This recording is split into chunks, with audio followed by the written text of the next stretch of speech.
Welcome to TCN Talks. The goal of our podcast is to provide concise and relevant information for busy hospice and palliative care leaders and staff. We understand your busy schedules and believe that brevity signals respect. And now, here's our host, Chris Como. Hello and welcome to TCN Talks. Our guest today is Dr. Katy Lanz. She is the founder and principal of TopSight Partners. Katy, it's great to have you. I'm glad to be here. Well, Katy, what does our audience need to know about you? Okay, well, I'm a mom, I'm a wife, I'm a child of the South who is living in the North in Pittsburgh, Pennsylvania, and I've been a product of the hospice and palliative care movement for over 25 years. Yeah. You were like 12 when you started, of course. That's right. That's right. Well, elaborate on that a little bit, Katy, because you worked in North Carolina for a while, and so maybe just a little bit of what your pathway was like. I sure did. It's funny. I started out actually in an ER in North Carolina, and I found myself consistently seeing people that I knew and loved in my community coming into the ER who were clearly chronically ill and dying. And after a lot of that, I got really burnt out, and a great mentor nurse told me, Katy, you need to go try hospice. I think you'll like that. That's where you really can make a difference and help keep people home. And I did. I fell in love, and I've been in love with it ever since. So a decade with Hospice and Palliative Care of Greensboro, now AuthoriCare, helping them build out their palliative care program, getting my NP, because I really wanted to help manage patients and then after working in the ICU for a while and helping people get off the vents, I really felt like I wanted to do something further upstream. Why did we need to have post-acute care when there could be pre-acute services? And so the next decade of my career was spent on learning the business aspects of how to build value-based programs.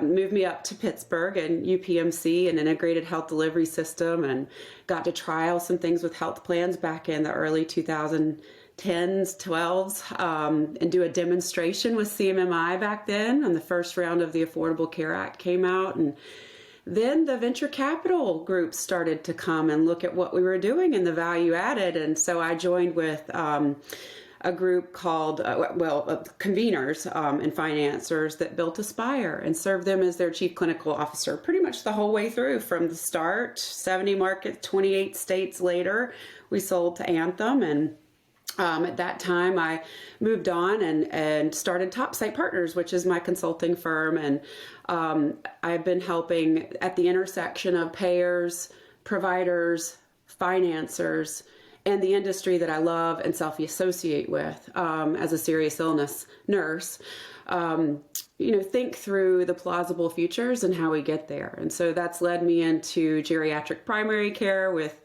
practice here in Pennsylvania. It's led me to working with a lot of really unique partners, from Dollar General to, de novo innovation suites, back to the federal government to think through ACO Reach. It's been a wonderful ride. And I'm now just doing my consulting and trying to help people along through these uncharted waters that we're all trying to stay afloat in.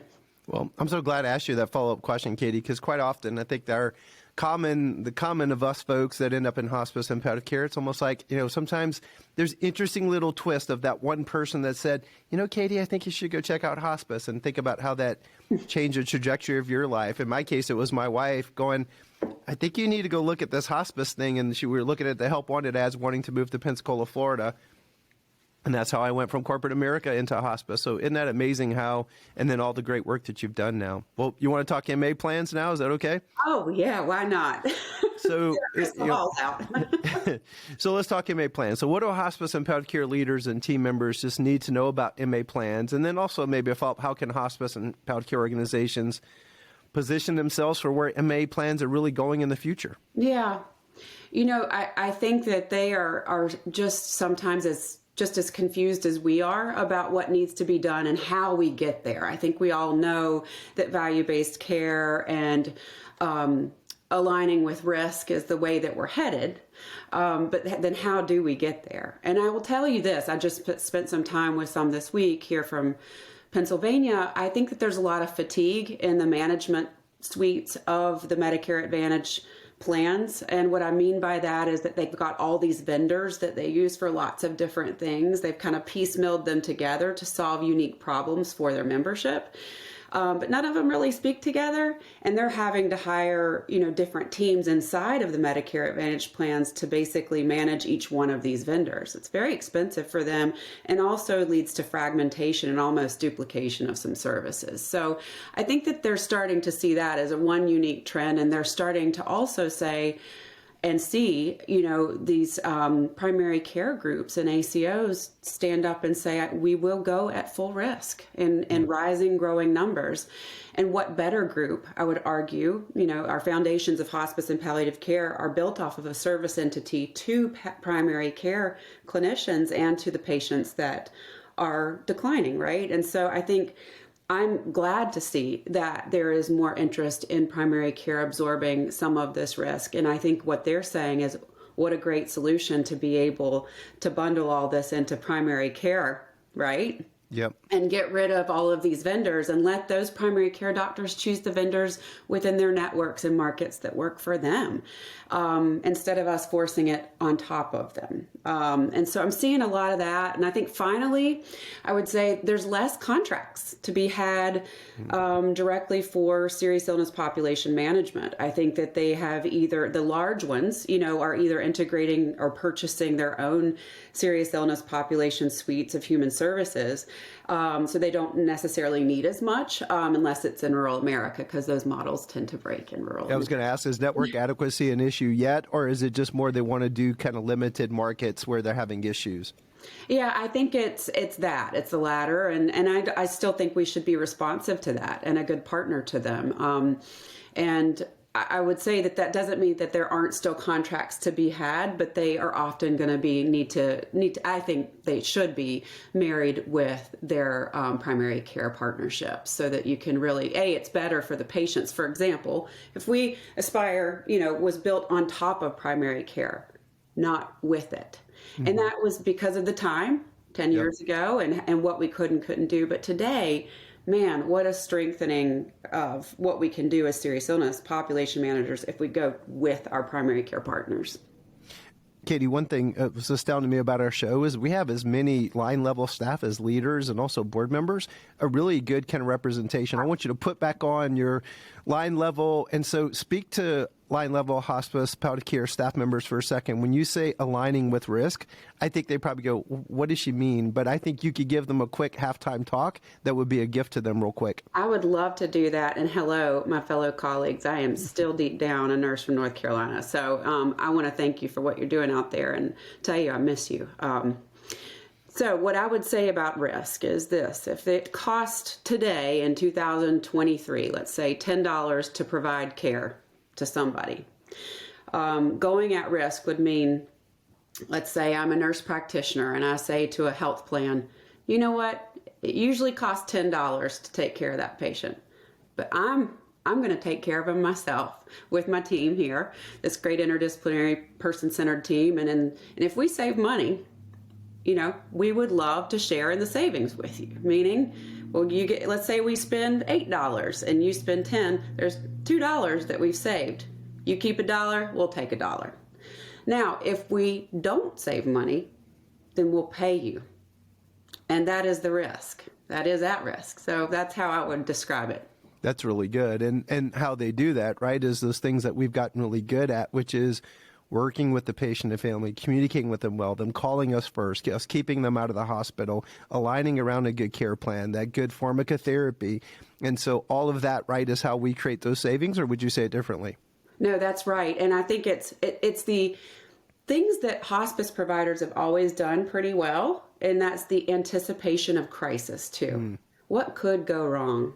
And as a team, which team members need to be involved in order to avoid that crisis? Be it a social one, be it a housing problem, be it a financial problem, or be it a medical problem. And what we do know is that we often have too much medical and not enough for the first three things I mentioned.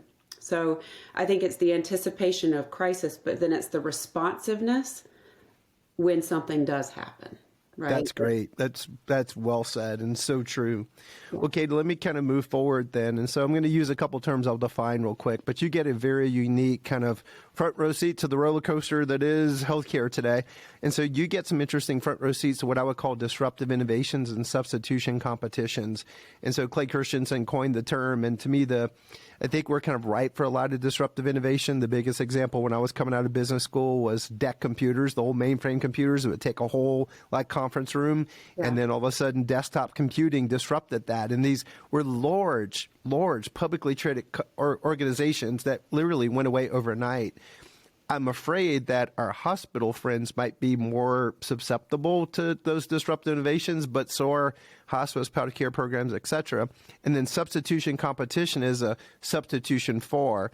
So there's a lot of interesting, let's just take Humana Centerwell. If you watch the video for Centerwell, I look at that as someone who's grown up in hospice and palliative care and go, damn, that sounds like home-based primary care, palliative care, and hospice kind of combined into one, but you never use those words. And you use really good words that patients and families understand. So that would be an example of a substitution competition. So what are you seeing under the guise of those things from your vantage point? Well, that was one great example. I think we're also starting to see large ACOs or at-risk primary care groups. I think, groups like Oak Street, Village MD, Chen Meds, all of these larger primary practices who are accountable for paying back money in the event that the patients spend more, they are starting to realize they don't do this particular serious illness population management as well. So the question is, do they build it themselves, which some are starting to think about doing, and they might purchase a hospice, they might partner with some,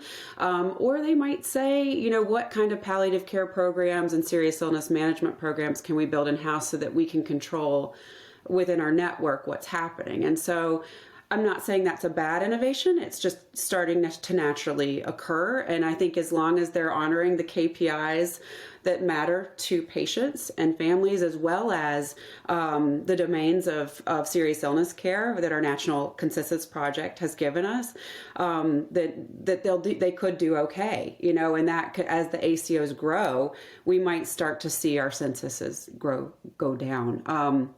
I think that's one thing. I think we're also seeing the MSO growth, and that there's managed service groups that are forming to basically aggregate serious illness population managers and manage them towards certain levels of care, hospice being one of them. And if you're not in the network, then I'm not sure what will happen, right? Mm-hmm. And then finally, Carvin. I think Carvin is a question that we don't really know the answer. And for those that don't know what the Carvin is, it's the question of, is Medicare Advantage, which accounts for somewhere around 55 to 60% of coverage in America, is Medicare Advantage going to start assuming all of the care until someone dies, including hospice?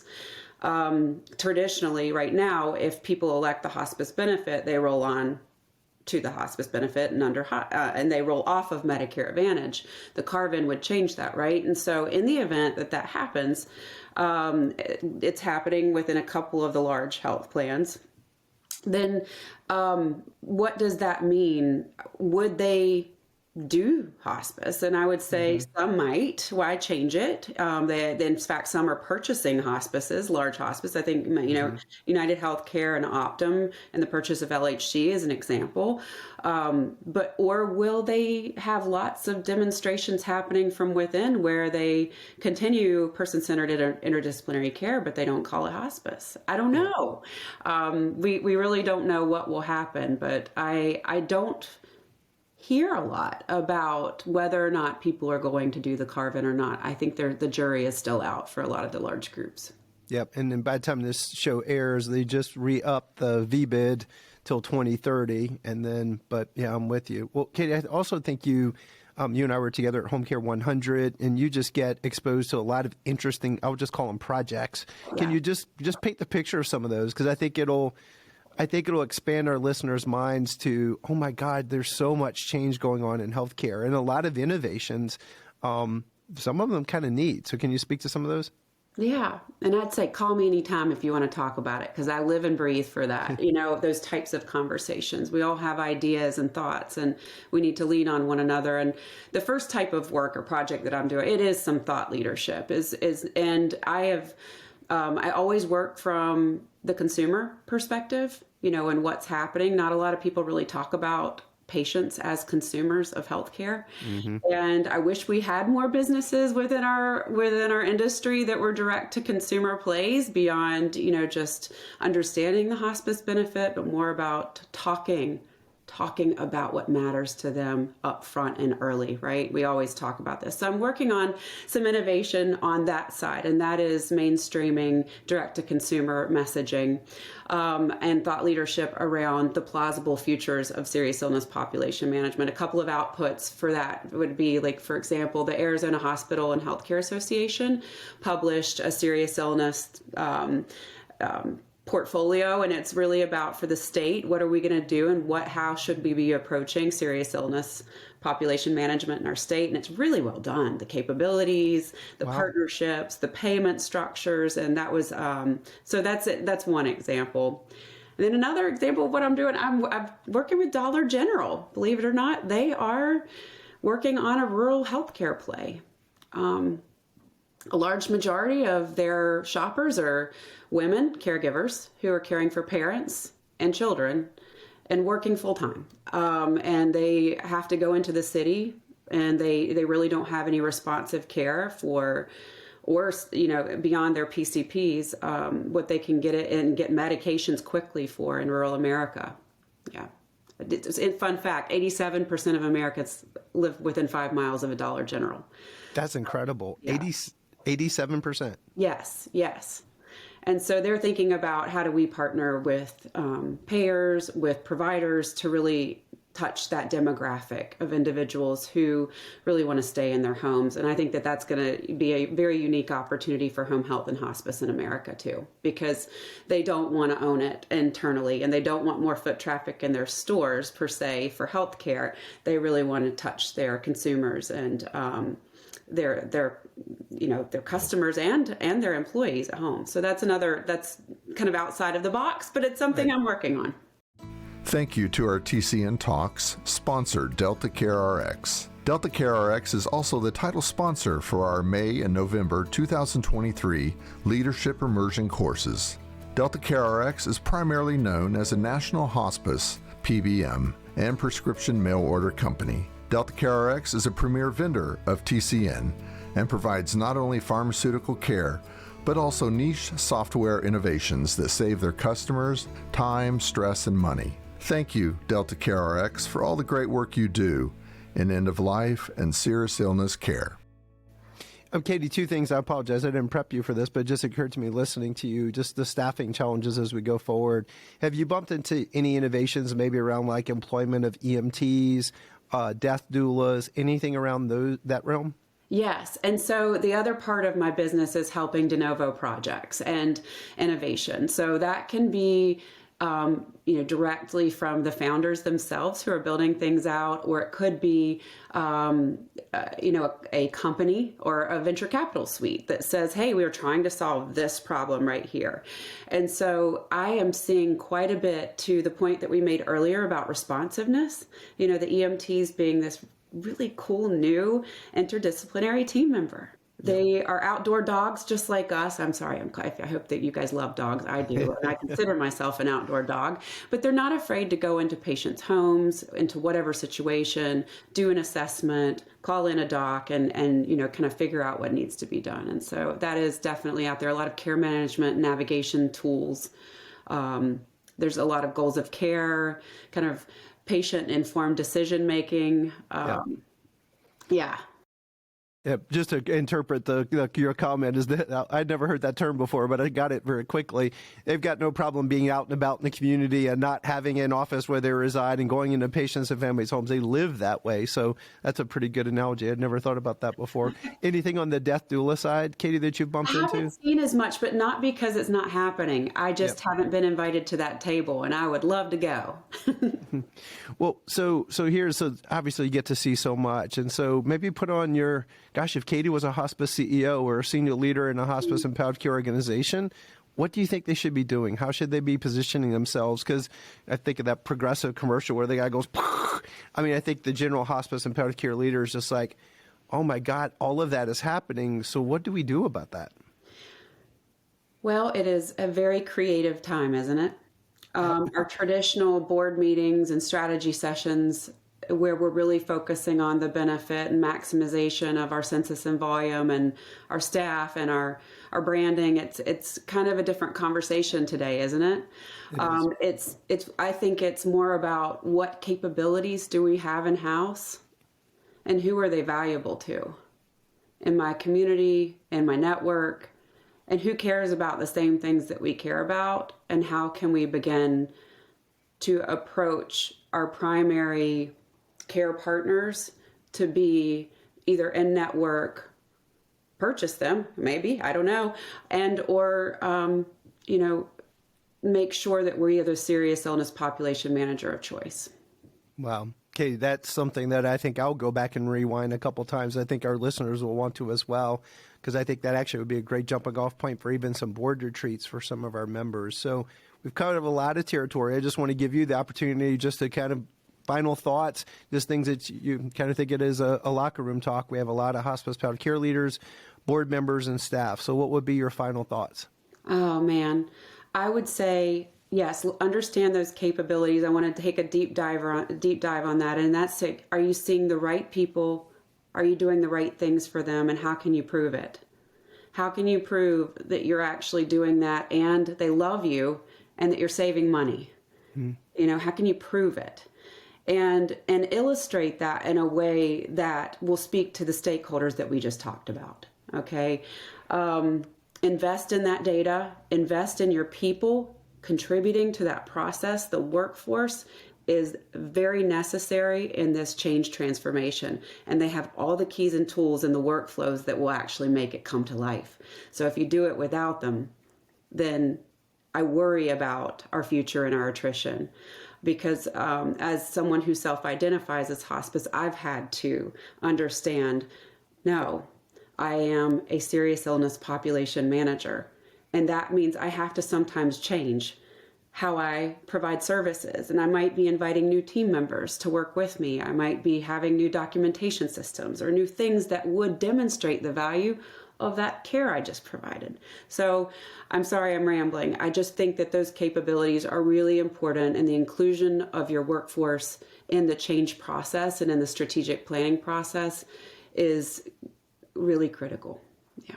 Wow. Well, Katy, one thing I just thought about this. Do you know Michelle Webb? And so Michelle's a dear friend. She's president of HPNA, and she's always been passionate just about nurses and just growing nurses' vision of nursing. And just thinking of where you came from, first off, I'm so proud of you. I mean, to think of how you've grown up, hospice palliative care professional, and the things you're working on right now. And we need more Katy Lanzes in the world. And so maybe put that hat on for a second. What's your wish for some of those nurses out there, the future potential Katy Lanzes? What would you say to them?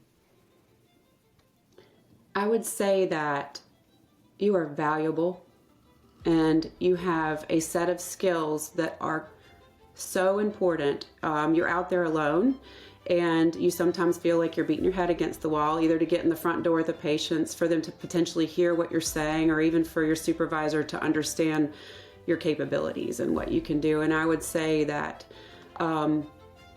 continue, instead of being frustrated about it, channel that energy into understanding why and really learning from your community stakeholders how things are done. And for me, that curiosity and that perspective has allowed me to not be so frustrated and more translated into action and new plausible futures that we might be able to create together, therefore increasing my value at the table.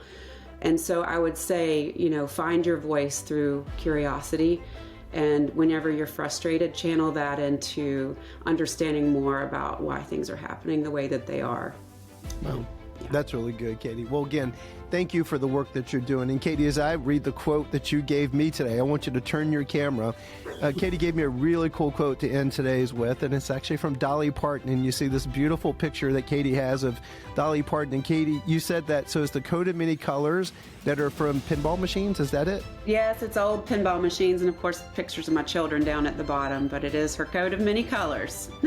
And the quote is, if we want the rainbow, we have to put up with the rain. Thanks for listening to TCN Talks. Thank you. Thanks, Katy. Bye-bye.